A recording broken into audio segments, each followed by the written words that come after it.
पश्चिम बंगाल की मुख्यमंत्री ममता बनर्जी की कुर्सी पर खतरा मंडराने लगा है। विधानसभा चुनाव में ममता बीजेपी के शुभेंदु अधिकारी के हाथों बुरी तरह पराजित हो गयी। अब ममता विधानसभा की सदस्य नहीं है, लिहाजा उन्हें 6 महीने के अंदर ही किसी सीट से विधानसभा चुनाव जीतना होगा, यानी उनको 5 नवंबर तक विधायक बनना होगा। लेकिन देश भर में कोरोना के मामले बढ़ने से बंगाल में उपचुनाव होना इतना आसान नहीं लग रहा है, जिससे टीएमसी में खलबली मची हुई है। अब ममता बनर्जी की बेचैनी भी बढ़ने लगी है।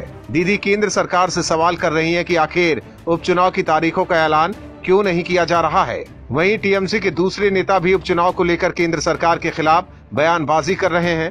हालांकि जानकारी के मुताबिक ममता बनर्जी कोलकाता की भवानीपुर सीट से चुनाव लड़ने का मन बना चुकी हैं। इस सीट पर जीते टीएमसी विधायक शोभन देव चटर्जी ने विधानसभा से इस्तीफा देकर ममता के चुनाव लड़ने का रास्ता साफ कर दिया है। हालांकि पहले ऐसी स्थिति में इस्तीफा देकर दोबारा मुख्यमंत्री पद की शपथ लिया जा सकता था, लेकिन सुप्रीम कोर्ट के एक फैसले ने अब ये रास्ता बंद कर दिया है। ऐसे में अगर ममता 5 नवंबर तक विधायक नहीं बनती तो उनको अपनी कुर्सी किसी और को सौंपनी होगी। अब बड़ा सवाल यह है कि क्या बीजेपी और केंद्र सरकार इसी रणनीति पर आगे बढ़ रही है कि बंगाल में उपचुनाव न हो और ममता की कुर्सी अपने आप ही चली जाए। और अगर ऐसा हुआ तो ये ममता बनर्जी के लिए बड़ा झटका होगा। गौरतलब है कि यही हाल महाराष्ट्र में भी उद्धव ठाकरे के साथ हुआ था। मुख्यमंत्री बनने के दौरान उद्धव किसी भी सदन के सदस्य नहीं थे।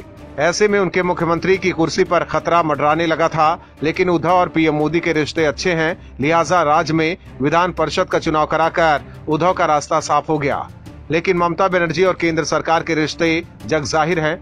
हाल के दिनों में ममता पीएम मोदी के बैठक में भी देर से पहुंची और ये मामला अभी शांत नहीं हुआ है। ऐसे में देखना होगा कि ममता बनर्जी अपनी कुर्सी बचाने के लिए कौन सा पैंतरा आजमाती हैं। लेकिन फिलहाल ममता बनर्जी उपचुनाव को लेकर टेंशन में हैं, क्योंकि कोरोना महामारी के बीच उनकी सीएम की कुर्सी पर संकट के बादल मंडरा रहे हैं।